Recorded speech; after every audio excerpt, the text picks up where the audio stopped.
Last week, we started to overturn that firmly established myth that the church has been an enemy of science. Today, we're going to bury that myth once and for all. So join me for the Catholic Church, builder of civilization.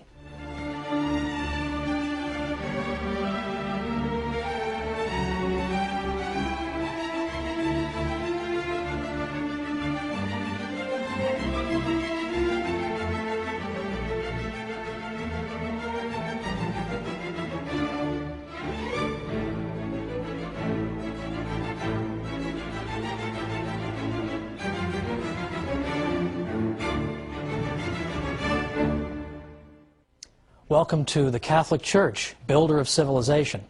I'm Dr. Thomas Woods. Last time, we engaged in some myth-busting. We looked at things everybody knows. The church is an enemy of science, right? Everybody knows that. We're all taught that in school. What we started to see was that modern professors who actually do this for a living are starting to say something like the opposite. They're starting to say, we need to be fair to the Catholic Church and give her her due in the development of science in the Western world. And some have gone so far as to ask the truly forbidden question, is the development of science in Western civilization something that may have occurred because of the Catholic Church rather than in spite of it, as we're so often told? Last time we placed particular emphasis on a central teaching that modern science takes for granted, namely that the world we live in makes sense. You can understand it. You can expect to find patterns in it if you investigate it.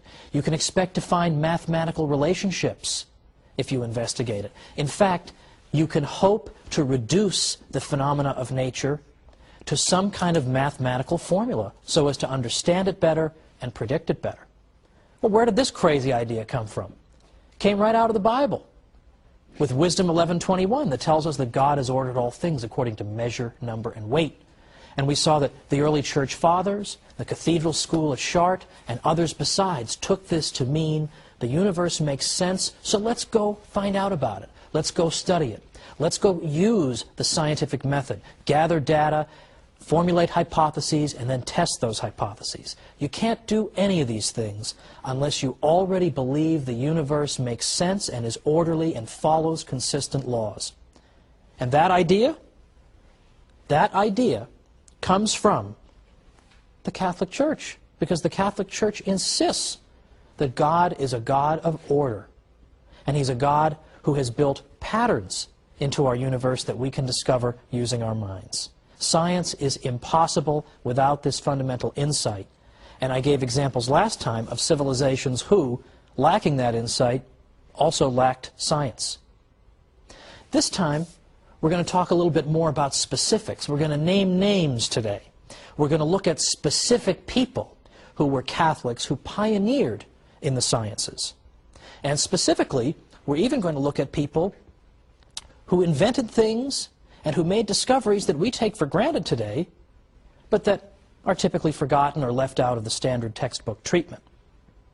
So, for instance, I don't think it's particularly well known that 35 craters on the moon are named after Jesuit scientists and mathematicians.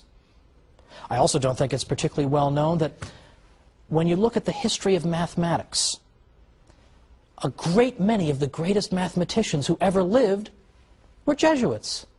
People don't realize that. Is that taught in school? Not usually. But it's very interesting that in the early 19th century, when an early historian of mathematics set about chronicling the 300 or so greatest mathematicians of the previous 27 centuries, so going back to 900 BC, and then going to his day about 1800 AD, those 27 centuries, he found that of the 300, about 5% were Jesuits. Now, consider how significant that is.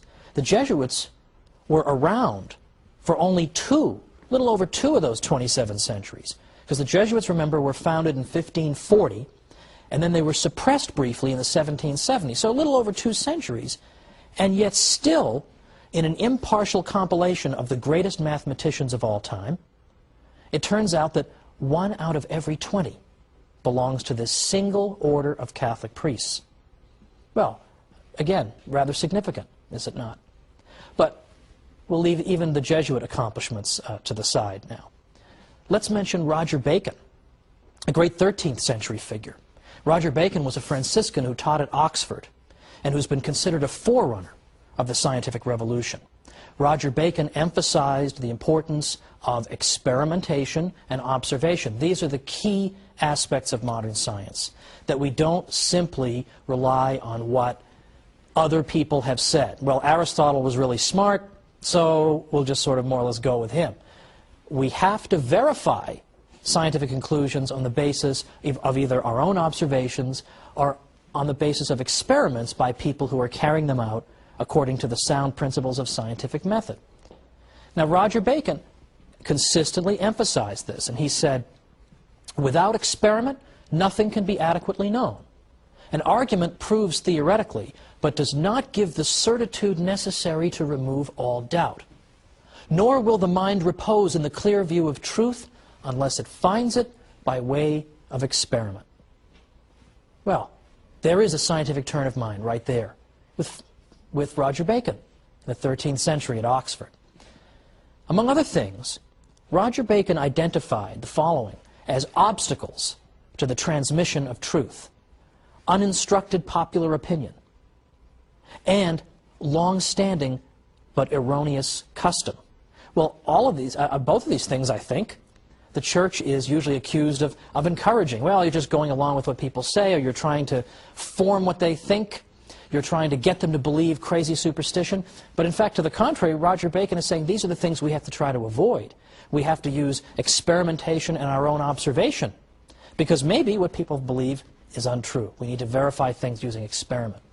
Or St. Albert the Great, who taught at the University of Paris. One of his students was St. Thomas Aquinas. St. Albert, according to the Dictionary of Scientific Biography, was proficient in all branches of science. He was one of the most famous precursors of modern science in the High Middle Ages. That's why in 1941, Pope Pius XII named him the patron of all who cultivate the natural sciences. And well, he should. In fact, he was so prolific, his output spanned so many disciplines, that even people who despise the church continue to admire Albert the Great, Albertus Magnus. The aim of natural science, he said, was not simply to accept the statements of others, that is, what is narrated by people, but to investigate the causes that are at work in nature for ourselves. Well, there you go. Now, let's get down to some brass tacks here, though. Let's move further toward the present and consider some long-forgotten names. For example, Father Nicholas Steno was in fact considered to be the father of stratigraphy, which is in fact the study of the layers of the Earth's surface. And geologists need to know Steno's principles. He later became a Catholic priest, and in the late 1980s, he was beatified by Pope John Paul II, who praised him for his sanctity and his science. I'd like to focus specifically, though, on the Jesuits, because they, I think, have been criticized like no other religious group in the Catholic world over the centuries. They've been thrown out of countries, they've been banned, they've been suppressed, they've been imprisoned, they've been killed. It's unbelievable, the calumny against the Jesuits. And yet, and here I'm quoting an expert on the Jesuits who has no axe to grind in this one way or the other, the Jesuits by the 18th century had contributed to the development of pendulum clocks, pantographs, barometers, reflecting telescopes and microscopes, to scientific fields as various as magnetism, optics, and electricity. They observed, in some cases before anyone else, the colored bands on Jupiter's surface, the Andromeda Nebula, and Saturn's rings. They theorized about the circulation of the blood independently of Harvey, the theoretical possibility of flight, the way the moon affected the tides, and the wave-like nature of light. Star maps of the southern hemisphere, symbolic logic, flood control measures, introducing plus and minus signs into Italian mathematics, all were typical Jesuit achievements. Now, I'm sorry to sound like a broken record, but how often are students taught this in school? How often are students taught this in school? Never. It's not like they're taught it a little or once in a while they hear about this, they never hear it. They never hear it. I've never seen a Western civilization textbook that takes note of this phenomenon. Not one. And believe me, over many an anguished night when I was a professor in New York, I would search through Western Civ textbooks, one after the other. Which one of these can I assign in good conscience? And it was hard to find any. So what I wound up having to do, in case you're wondering, is assign a not-so-good textbook, but then also assign my own How the Catholic Church Built Western Civilization. And I took some comfort in knowing that, okay, maybe the students won't read my book, but these are the same students who won't read the textbook either. And so one encouraging thing about the fact that we live in a world in which students don't read is that they won't be reading the propaganda either. And so it'll be easier for me to de-brainwash them because they won't be reading anything. They won't be reading anything to contradict that. They'll actually finally get to hear the truth for a change, unmediated. But consider now some more specific examples of Jesuits and their achievements. We have only a minute before we have the break, but let's consider Father Giambattista Riccioli was the first person to calculate how fast a freely falling body accelerates to the ground. Surprising, isn't it? Father Francesco Grimaldi first discovered and named the phenomenon of the diffraction of light. Now, Father Francesco Grimaldi, you may be thinking about pasta sauce, but that's Francesco Rinaldi, and I'm sure Francesco Grimaldi would be appalled at that sauce. But what's interesting about the two of them is that they worked together to produce a selenograph, which is a detailed description, or pardon me, a detailed map, in effect, of the surface of the moon, depicting all the various aspects of it. And their selenograph adorns the entrance to this day to the National Air and Space Museum in Washington, D.C. These were not stupid idiots. Now, there are still other scientists we have to cover, and we'll be getting to them a little bit after the break. But for now, let's just note that it isn't just that we've got a bunch of scattered scientists here and there. It's that in practically every scientific discipline, there are priests who are involved, not just Catholic laymen, but priests who occupy this most important vocation in the Church. So join me in a minute. Let's keep doing some myth-busting.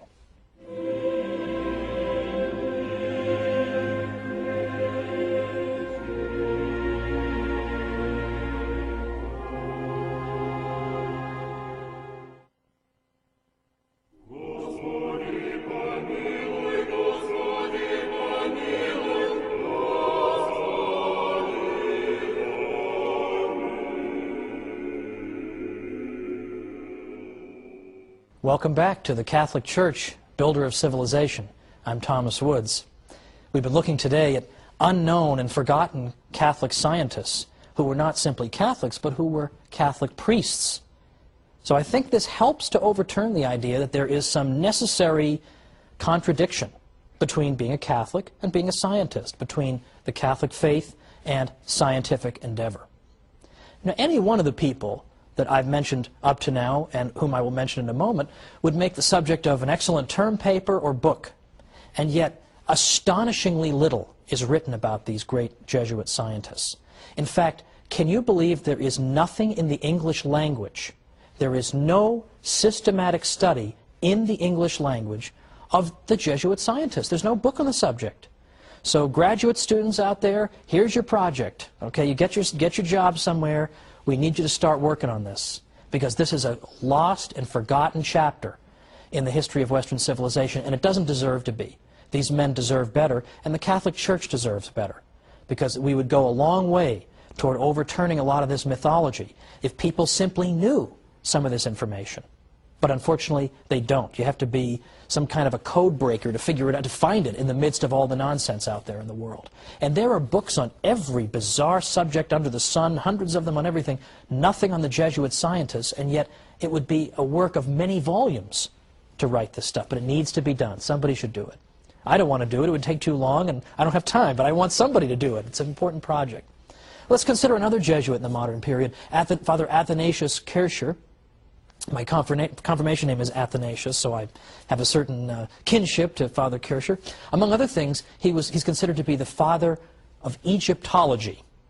Maybe a new word, but it simply means the study of ancient Egypt. And Father Kircher is known as the father of Egyptology because of his great scholarly work, and he did that work even before we discovered the so-called Rosetta Stone, which helped us to decode and decipher the various hieroglyphic symbols. In fact, it was because of Father Kircher's work that when we did find the Rosetta Stone, scholars knew what to look for, knew how to approach the subject. He's been called the master of 100 arts, and a historian writing as recently as 2003 said that Father Kircher is one of the few people of whom it can be justly said that all knowledge was his domain. Astonishing, we've never heard of this guy. His work in chemistry helped to debunk alchemy, which was this sort of phony science that alleged that you could take base metals and somehow transmute them into gold. There were serious scientists, even Isaac Newton, and Boyle, who took this seriously. And it was Father Athanasius Kircher who helped to throw cold water on it. Again, forgotten, down the Orwellian memory hole. Roger Boscovich was a Catholic priest who is known to many as the father of atomic theory. In fact, Werner Heisenberg, in the 20th century, of Heisenberg uncertainty principle fame for all you scientists out there, gave a paper in which he praised and honored Father Boscovich. And a great many other scientists have also pointed to him in the 18th century as being the father of atomic theory. He's been called the greatest genius Yugoslavia ever produced, and yet forgotten. Let's consider the study of earthquakes, seismology. The Jesuits were particularly well placed to study seismology because they had universities all over the United States and, of course, indeed around the world. So they could build up seismographic equipment at these various universities and collect data about earthquakes and then bring it all together and systematize it and examine it from a central location. So they began in the early 20th century building seismological stations at their universities across the United States. Now, let's also consider, by the way, that it was a Jesuit who wrote the very first book on seismology in the United States. The first textbook on seismology in the United States was written in 1936 by Father J.B. McIlwain. Father McIlwain, by the way, has a medal named after him. Every year, the American Geophysical Union awards a medal to an aspiring young geophysicist. And that medal is named after Father McIlwain, the great Jesuit who wrote the first such textbook in America and who also served as the president of the American Geophysical Union. For these reasons, the study of earthquakes, or seismology, has become known as the Jesuit science. Now, do people know about this? No, but should they? The question answers itself. What else did the Jesuits do, though? Sure, they were studying about earthquakes and measuring freely falling bodies and studying ancient Egypt and studying chemistry. So what have you done for us lately? Well, it so happens that from the beginning, at least from the 18th century all the way up to the present, Jesuit scientists have traveled around the world, bringing knowledge of Western science everywhere they went, to places as far off as China and India. They built up, in effect, the scientific infrastructure of a great many countries around the world, ranging all the way from Ecuador to the Philippines and beyond. Throughout South America, for example, they set up meteorological and seismological stations all over the place, which were particularly helpful in, obviously, in predicting the weather and keeping an eye on various kinds of natural disasters. People have the Jesuits to thank for that. Now, here's a part of the history of science that's been totally forgotten. I realize the whole episode is stuff that's been totally forgotten, but this has been forgotten squared, which is the history of modern cathedrals and basilicas in Western Europe. It turns out that a good number of these cathedrals and basilicas were actually built to function not only as cathedrals and basilicas, but also to function as solar observatories. It turns out that from the 17th and 18th centuries onward, there was no better mechanism anywhere in the world, nothing more precise, better mechanism anywhere in the world, nothing more precise than these cathedrals and basilicas for measuring the perceived motion of the sun. And they were constructed so that you could observe the sun's apparent movement on the floor using various shadows and the like. Well, this is extremely significant because, in fact, modern astronomers were able to use these precise instruments in order to verify important theories about planetary orbits. For example, it was a Catholic astronomer named Giovanni Cassini who used the Cathedral of San Petronio in Bologna, in the heart of the Papal States, where the Pope lives, the Pope who's supposedly discouraging the sciences. It was in that basilica that this Catholic astronomer Cassini used the mechanism of this basilica to in fact verify Johannes Kepler's theories of planetary motion. That was done in the Papal States in a Catholic basilica by a Catholic astronomer. And Kepler himself, by the way, who was not a Catholic, nevertheless consistently observed that his favorite scientific correspondents were Jesuits, were Catholic priests, because they were so knowledgeable. They understood what he was talking about, unlike most of the world. Again, these are forgotten chapters, but they don't need to be. And they're starting to be brought out little by little. Isn't it interesting that it was a professor at UC Berkeley, University of California at Berkeley is not exactly known as being a big cheerleading institution for the Catholic Church, we'll put it that way. But Professor Heilbronn there wrote a book, about 5-6 years ago, called The Sun in the Church. And he told the story, this forgotten story, about the use of cathedrals and basilicas in the advancement of our knowledge of astronomy. In fact, Heilbronn went and said that there is no institution anywhere on earth that had done more for the advancement of astronomy or contributed more resources to this study than the Catholic Church. Now, in large part, the Catholic Church did that because we wanted to be able to predict equinoxes, for instance, so that we could establish when Easter should be celebrated and establish it far enough in advance that we could enjoy a 40-day period of penance in advance, namely Lent. But nevertheless, once they're built, scientists begin to use them, Catholic scientists, and advances science. A totally forgotten chapter, finally being brought forth by a figure, as far as I know, isn't Catholic at all, but just is interested to recover important work and discoveries that, for one reason or another, we've forgotten about. Now, the objection in the back of people's minds, and it's an understandable one at this point, is, what about Galileo? Because you can talk all you want about all the wonderful things the Church did for science in general, and astronomy in particular, but what about Galileo? I mean, wasn't he tortured, and didn't they try to kill him or something because he disagreed with the Church? But that is part of a mythology that, let's say, is extremely difficult to dislodge from people's minds.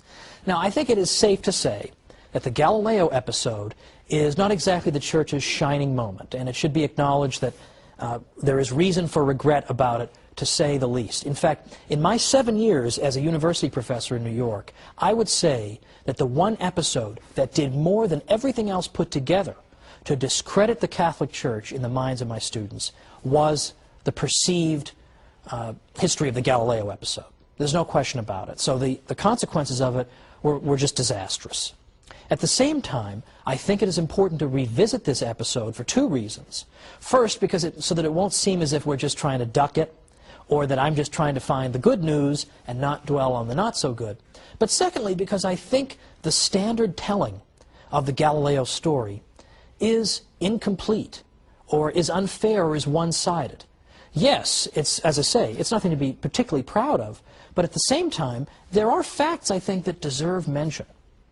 And before getting into the details of Galileo, we'll just simply say this. Galileo was a genius and had much of importance to say, but his central thesis, that in fact the Earth orbits the Sun rather than the other way around, could not be established in his day to the satisfaction of all thinking people. I think the assumption is that if you thought that the Sun went around the Earth in the 1600s, you must be some kind of a dolt. You know, you need to be smacked in the face or something. What's the matter with you? Don't you study science? But in fact, those who believe that the Sun went around the Earth in the 17th century, in some ways, still had the better of the argument. they had important arguments to advance against Galileo that he himself could not answer. In fact, if you raised them to Galileo, he'd pretty much have to say, hey, look over there, and then run away, because he's got no answer for them. So next time, we're going to take our time and go through this Galileo case step by step, see what really did happen to him, what didn't happen to him, and we'll look at the arguments that were used. And I'm going to give a detailed explanation of the arguments that people who disagreed with Galileo made, to show you they weren't stupid, they weren't just ignorant religious people. They were making arguments that had gone unanswered since the days of Aristotle. And they were explaining that if you're going to say that our interpretation of the Bible up to now, which some people thought said that the sun was going around the earth, you're going to tell us that's wrong, the science better be absolutely ironclad, true, and proved for sure. But it wasn't. And Galileo did not get the better of the argument. So that's where we're going to pick up next time. Let's look at Galileo and see what really happened next time on the Catholic Church, Builder of Civilization. Thanks.